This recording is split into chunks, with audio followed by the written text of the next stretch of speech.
السلام علیکم everyone and welcome back to my channel. تو کبھی آپ نے سوچا ہے کہ وطن کی خدمت صرف سرحد پر لڑنے والے سپاہی ہی کرتے ہیں؟ اگر میں کہوں کہ ایک اسٹوڈنٹ اپنی کتاب پڑھ کر، ایک ٹیچر اپنی ایمانداری سے تعلیم دے کر اور ایک ڈاکٹر مریضوں کی خدمت کر کے بھی وطن کی خدمت کر سکتا ہے، تو آپ اس بارے میں کیا کہیں گے؟ تو آج ہم 10th کلاس اردو کا ایک بہت ہی دلچسپ درس وطن کی خدمت کے ڈھنگ پڑھنے والے ہیں۔ یہ کوئی کہانی یا نظم نہیں، بلکہ ہندوستان کے عظیم تعلیم دان اور راشٹرپتی ڈاکٹر ذاکر حسین کی ایک زبردست تقریر ہے۔ سوچئے، ایک بہت بڑا مجمع ہے، ہزاروں طلباء بیٹھے ہوئے ہیں اور اسٹیج پر ڈاکٹر ذاکر حسین کھڑے ہو کر نوجوانوں سے ایک سوال کرتے ہیں: آخر وطن کی اصلی خدمت کیا ہے؟ اکثر لوگ سمجھتے ہیں کہ وطن کی خدمت صرف جنگ لڑنے یا سیاسی رہنما بننے کا نام ہے، لیکن ڈاکٹر ذاکر حسین اس تقریر میں ایک بالکل الگ اور گہری بات بتاتے ہیں۔ وہ کہتے ہیں کہ ہر شخص اپنے کام کو ایمانداری اور محنت سے انجام دے کر بھی ملک کی خدمت کر سکتا ہے۔ تو اس درس میں ہم جانیں گے وطن کی خدمت کا اصل مطلب کیا ہے اور طلباء کا ملک کی ترقی میں کیا کردار ہے، اور ڈاکٹر ذاکر حسین نے نوجوانوں کو کون سا ایسا پیغام دیا جو آج بھی اتنا ہی اہم ہے جتنا اس زمانے میں تھا۔ سو اسٹوڈنٹس، ویڈیو کو آخر تک ضرور دیکھیے، کیونکہ یہ درس صرف امتحان کے لیے نہیں بلکہ زندگی کے لیے بھی ایک بہت بڑا سبق ہے۔ تو چلیے ہم شروع کرتے ہیں۔ تو سبق کو شروع کرنے سے پہلے یہاں پہ ایک چھوٹا سا واقعہ ہے، چلیے ہم پہلے اسے سمجھتے ہیں، اس کے بعد ہمارے سبق کی طرف جائیں گے۔ تو آج سے تقریباً 1400 سال پہلے کا یہ ذکر ہے، جب غزوہ بدر ختم ہو چکا تھا، مسلمانوں کو فتح حاصل ہوئی ہے اور کچھ دشمن قیدی بنائے گئے تھے۔ اب سوال یہ پیدا ہوا کہ ان قیدیوں کے ساتھ کیا معاملہ کیا جائے؟ کیا انہیں سزا دی جائے یا انہیں ہمیشہ کے لیے قید رکھا جائے؟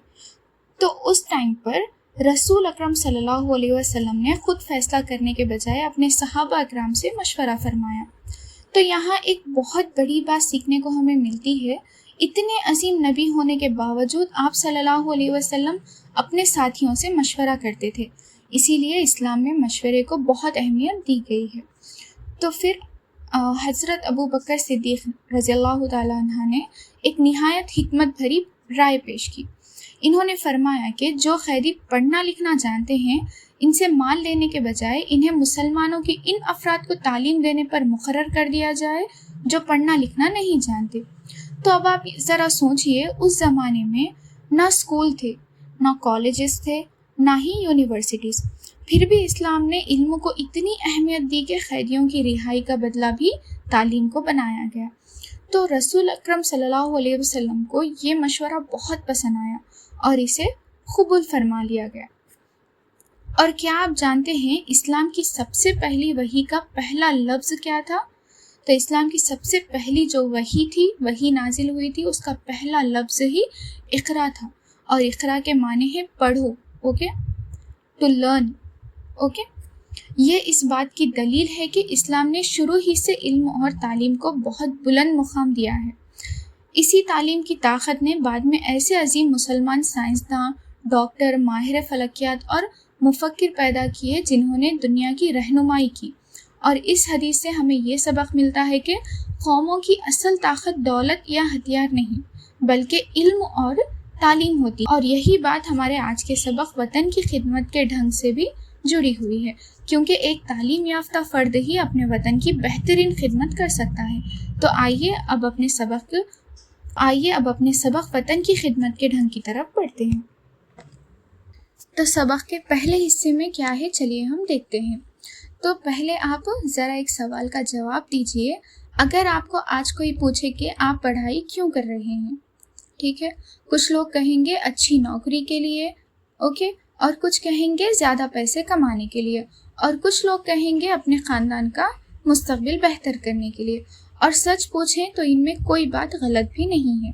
تو اسی موضوع پر ڈاکٹر ذاکر حسین اپنے خطاب میں طلباء سے گفتگو کرتے ہیں۔ وہ فرماتے ہیں کہ تم خوش قسمت ہو کہ تم نے کاشی ودیا پیٹ جیسے مشہور تعلیمی ادارے میں قابل اور لائق اساتذہ سے تعلیم حاصل کی ہے۔ اب تم عملی زندگی میں قدم رکھنے والے ہو۔ تو یہاں پہ پہلے تو آپ یہ سمجھ لیجئے کاشی ودیا پیٹ جو ہے ہندوستان کی ایک مشہور قومی تعلیمی تحریک کا حصہ تھا۔ آزادی کی جدوجہد کے دوران ایسے اداروں کا مقصد صرف ڈگری دینا نہیں بلکہ اچھے اور ذمہ دار شہری تیار کرنا بھی تھا۔ اب ڈاکٹر ذاکر حسین طلباء سے ایک دلچسپ بات کہتے ہیں۔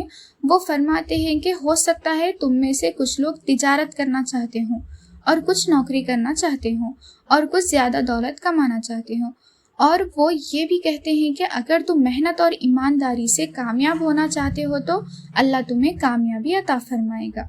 ٹھیک ہے، تو آپ لوگوں نے دیکھا وہ دولت کمانے یا کامیاب ہونے کے خلاف نہیں ہے، ٹھیک ہے، اصل بات کچھ اور ہے۔ تو وہ طلباء کو خبردار کرتے ہیں کہ کامیابی حاصل کرنے کے لیے کبھی اپنی قوم، اپنے ملک اور اپنے فرائض کو نقصان نہ پہنچانا۔ تو ذرا آپ لوگ سوچئے، اگر ایک ڈاکٹر زیادہ پیسے کمانے کے لیے مریضوں کے ساتھ دھوکہ کرے، ٹھیک ہے، اگر ایک انجینئر رشوت لے کر ناقص پل تعمیر کرے، اگر ایک آفیسر اپنی ذمہ داری پوری نہ کرے تو نقصان صرف ایک فرد کا نہیں بلکہ یہاں پہ پوری قوم کا ہوتا ہے۔ تو اسی لیے ڈاکٹر ذاکر حسین کہتے ہیں کہ اپنی کامیابی کے راستے میں قوم کی ترقی کو رکاوٹ مت بنانا۔ تو بچوں، آج بھی ہم خبروں میں سنتے ہیں کہ بعض لوگ ذاتی فائدے کے لیے، اپنے پرسنل فائدے کے لیے سرکاری املاک کو نقصان پہنچاتے ہیں یا بدعنوانی کرتے ہیں، لیکن ایک اچھا شہری وہی ہے جو اپنے فائدے کے ساتھ ساتھ ملک اور معاشرے کے فائدے کا بھی خیال رکھے۔ پھر ڈاکٹر ذاکر حسین ایک بہت سخت لیکن سبق آموز جملہ کہتے ہیں۔ وہ فرماتے ہیں کہ جو شخص اپنی ذاتی غرض کے لیے اتنا اندھا ہو جائے کہ اپنے دین، قوم اور ملک کو نقصان پہنچانے لگے، وہ انسانیت کے اعلیٰ معیار پر پورا نہیں اترتا، یعنی کہ وہ انسانیت پہ پورا نہیں اترتا۔ ٹھیک ہے، یعنی اصل کامیابی صرف پیسہ کمانا نہیں بلکہ اچھا انسان بننا بھی ہے۔ تو اس اقتباس کا مرکزی پیغام کیا ہے؟ تعلیم کا مقصد صرف نوکری حاصل کرنا نہیں ہے، ٹھیک ہے، کامیابی ایمانداری اور محنت سے حاصل کرنی چاہیے اور ذاتی فائدے کے لیے قوم کا نقصان نہیں کرنا چاہیے۔ ایک اچھا شہری جو ہوتا ہے اپنی ذمہ داریوں کو سمجھتا ہے اور قوم کی ترقی میں حصہ لینا بھی وطن کی خدمت ہے۔ تو ڈاکٹر ذاکر حسین ہمیں یہ سکھانا چاہتے ہیں کہ کامیاب ضرور بنو، لیکن ایسی کامیابی حاصل کرو جس سے تمہارا بھی بھلا ہو اور تمہارے وطن کا بھی۔ اس کے بعد اس کے دوسرے حصے کی طرف ہم بڑھتے ہیں۔ تو ذرا ایک سوال کا آپ لوگ پھر مجھے جواب دیجئے۔ اگر آپ کے سامنے ایک ایسا گھر ہو جو جگہ جگہ سے ٹوٹا ہوا ہو، ٹھیک ہے، دیواروں میں دراریں ہوں اور چھت ٹپک رہی ہو، تو آپ کیا کریں گے؟ کیا پورا گھر گرا دیں گے یا پھر صبر کے ساتھ اس کی مرمت کریں گے؟ ٹھیک ہے، تو بالکل یہی سوال ڈاکٹر ذاکر حسین نے اپنے سامعین کے سامنے رکھا۔ وہ کہتے ہیں کہ اگر تم اپنی زندگی ملک کی خدمت کے لیے وقف کرنا چاہتے ہو تو میری چند باتیں غور سے سنو۔ پھر وہ اپنے ملک کی حالت بیان کرتے ہیں۔ وہ کہتے ہیں کہ ہمارا ملک جہالت، غربت، بیماری، بے انصافی اور آپسی نفرت جیسی بہت سی مشکلات میں گھرا ہوا ہے۔ تو یہاں ایک بات سمجھنے کی ہے، ڈاکٹر ذاکر حسین اپنے ملک کی برائی نہیں کر رہے بلکہ ان مسائل کی نشاندہی کر رہے ہیں جنہیں دور کرنا ضروری ہے۔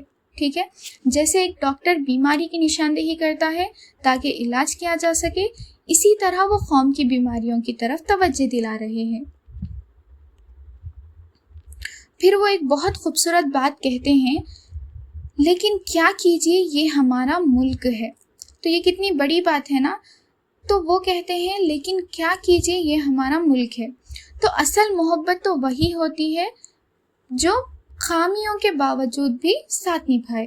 آسان تو یہ ہے کہ اچھے حالات میں ملک سے محبت کی جائے، لیکن سچی حب الوطنی یہ ہے کہ مشکلات کے وقت ملک کو سنوارنے کی کوشش کی جائے۔ اور کیا آپ جانتے ہیں دنیا کے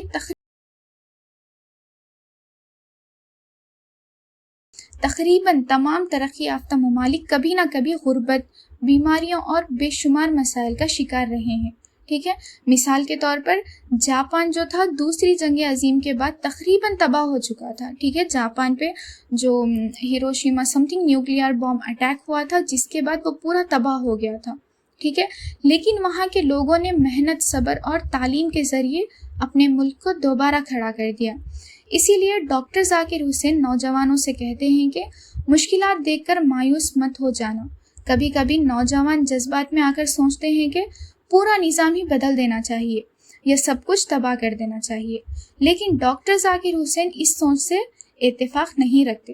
وہ کہتے ہیں کہ تباہ کرنا آسان ہے لیکن بنانا مشکل ہے۔ تو ذرا آپ سوچئے، ایک عمارت کو گرانے میں شاید چند منٹ لگے، لیکن اسے بنانے میں کئی مہینے یا کئی سال لگ جاتے ہیں۔ تو اسی طرح قومیں بھی ایک دن میں نہیں بنتی، ان کی تعمیر میں صبر، محنت اور مسلسل کوشش درکار ہوتی ہے۔ پھر وہ ایک نہایت خوبصورت مثال دیتے ہیں۔ وہ کہتے ہیں کہ ہمارے ملک کو ہماری گردنوں سے بہنے والے خون کی نہیں بلکہ ہمارے ماتھے سے بہنے والے پسینے کی ضرورت ہے، یعنی ملک کو جذباتی نعروں سے زیادہ محنت کرنے والے لوگوں کی ضرورت ہے۔ ایسے کسانوں کی ضرورت ہے جو کھیتوں میں محنت کرے، ایسے کاریگروں کی ضرورت ہے جو اپنے ہنر سے ملک کو مضبوط بنائے، ایسے اساتذہ کی ضرورت ہے جو بچوں کو تعلیم دے، اور ایسے نوجوانوں کی ضرورت ہے جو خاموشی سے اپنا فرض ادا کرے۔ تو ڈاکٹر ذاکر حسین کہتے ہیں کہ اصل خدمت وہ ہے جس میں صبر ہو، استقلال ہو اور مسلسل محنت ہو، کیونکہ بڑے نتائج ہمیشہ وقت لیتے ہیں، ٹھیک ہے؟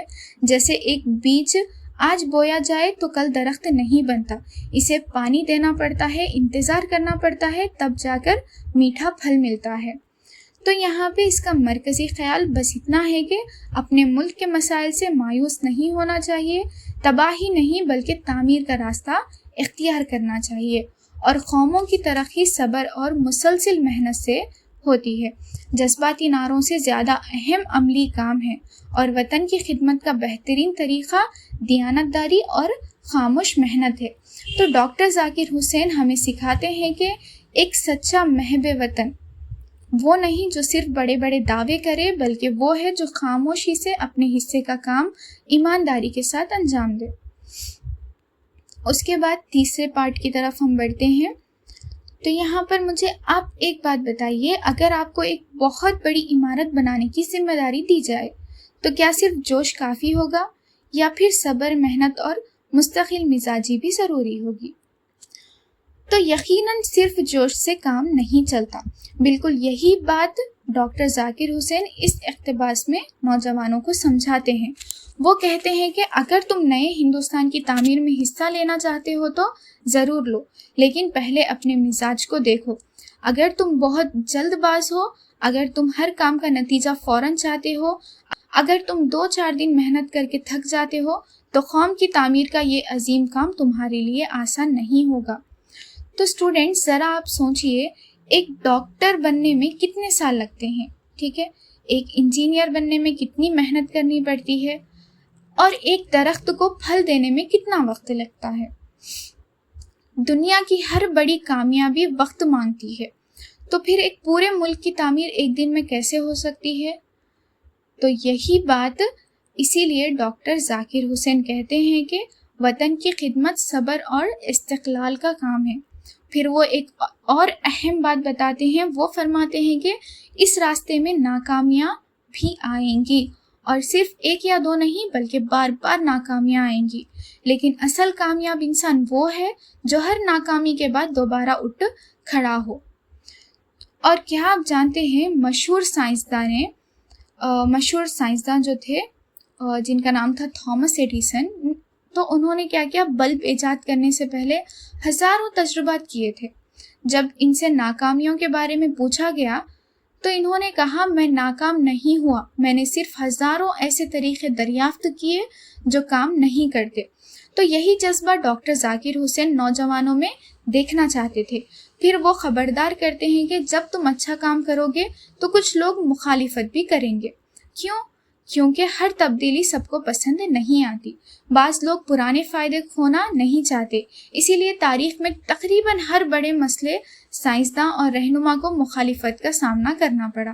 لیکن ڈاکٹر ذاکر حسین کہتے ہیں کہ سچائی اور محنت کے راستے پر چلنے والوں کو گھبرانا نہیں چاہیے۔ اور اس کے بعد وہ ایک بہت خوبصورت اور گہری بات کہتے ہیں۔ وہ فرماتے ہیں کہ گندے ہاتھ اور میلے دل لے کر اس کام کو انجام نہیں دیا جا سکتا، یعنی صرف ظاہری محنت کافی نہیں ہے، انسان کا دل بھی صاف ہونا چاہیے۔ نفرت، حسد، کینہ اور بدگمانی کے ساتھ قوم کی خدمت نہیں کی جا سکتی۔ تو بچوں، اگر ایک ٹیم کے کھلاڑی آپس میں نفرت کریں تو کیا وہ میچ جیت سکتے ہیں؟ بالکل نہیں۔ تو اسی طرح اگر قوم کے افراد ایک دوسرے سے نفرت کریں تو ترقی بھی مشکل ہو جاتی ہے۔ پھر ڈاکٹر ذاکر حسین پورے سبق کا خلاصہ بیان کرتے ہیں۔ وہ کہتے ہیں کہ ہندوستان کی عظمت صرف عمارتوں، سڑکوں یا دولت سے نہیں ہوگی، بلکہ اس کے نوجوانوں کی کردار، اخلاق اور خوبیوں سے ہوگی۔ جیسے معمار ہوگا ویسی ہی عمارت ہوگی۔ اگر نوجوان ایماندار، محنتی، بااخلاق اور قربانی دینے والے ہوں گے تو ملک بھی عظیم بنے گا، اور اگر نوجوان اپنی ذمہ داریوں سے غافل ہوں گے تو ملک بھی ترقی نہیں کر سکے گا۔ تو اس کا مرکزی خیال بس اتنا ہے، وطن کی خدمت کے لیے صبر اور مستقل مزاجی ضروری ہے۔ ناکامیوں سے گھبرانا نہیں چاہیے اور مخالفت کے باوجود صحیح راستے پر قائم رہنا چاہیے۔ نفرت، حسد اور بدگمانی سے بچنا چاہیے، اور اچھا ملک بنانے کے لیے پہلے خود اچھا انسان بننا ضروری ہے، اور قوم کی ترقی نوجوانوں کے کردار پر منحصر ہوتی ہے۔ اسٹوڈنٹس، ڈاکٹر ذاکر حسین کا آخری پیغام یہ ہے کہ اگر ہندوستان کو عظیم بنانا ہے تو پہلے اپنے کردار کو عظیم بنانا ہوگا، کیونکہ ملک کی اصل طاقت اس کے نوجوانوں کے اخلاق اور خوبیوں میں پوشیدہ ہوتی ہے۔ تو اسٹوڈنٹس، آج کے اس سبق میں ڈاکٹر ذاکر حسین نے ہمیں یہ سکھایا کہ وطن کی خدمت صرف بڑے بڑے نعرے لگانے کا نام نہیں، بلکہ صبر، محنت، اچھے اخلاق اور مسلسل جدوجہد کا نام ہے۔ انہوں نے نوجوانوں کو بتایا کہ قوموں کی تعمیر جلد بازی سے نہیں ہوتی، اس کے لیے مضبوط ارادے، پاکیزہ کردار اور قربانی کا جذبہ درکار ہوتا ہے۔ اگر ہم اپنے دلوں سے نفرت، حسد اور کینہ نکال دیں، اپنی ذمہ داریوں کو سمجھیں اور ایمانداری کے ساتھ اپنا کام انجام دیں تو یقیناً ہمارا ملک ترقی کی نئی منزلیں طے کر سکتا ہے۔ اور یاد رکھیے، جیسا معمار ہوتے ہیں ویسے ہی عمارت بنتی ہے، یعنی کہ جیسا بیس ہوتا ہے ویسی ہی عمارت بنتی ہے، اور جیسے نوجوان ہوتے ہیں ویسا ہی مستقبل بنتا ہے۔ تو ڈاکٹر ذاکر حسین کا آخری پیغام یہی ہے کہ ہندوستان کی عظمت اور ترقی ہماری خوبیوں، ہمارے کردار، ہماری محنت اور ہماری قربانیوں پر منحصر ہے۔ لہٰذا ہمیں چاہیے کہ ہم اچھے انسان بنیں، اپنے والدین، اساتذہ اور وطن کا نام روشن کریں، اور اپنی صلاحیتوں کو قوم کی بھلائی کے لیے استعمال کریں۔ اور آخر میں، وطن کی خدمت کا بہترین طریقہ یہ ہے کہ انسان اپنے کردار کو بلند کرے اور اپنے فرائض ایمانداری سے ادا کرے اور دوسروں کے لیے آسانیاں پیدا کرے۔ تو اسی پیغام کے ساتھ ہمارا جو سبق ہے ختم ہوتا ہے۔ اگر آپ کو ویڈیو پسند آیا ہو تو لائک کریں، اپنے فرینڈس کے ساتھ شیئر کریں اور چینل کو سبسکرائب ضرور کریے۔ ملتے ہیں نیکسٹ ویڈیو میں۔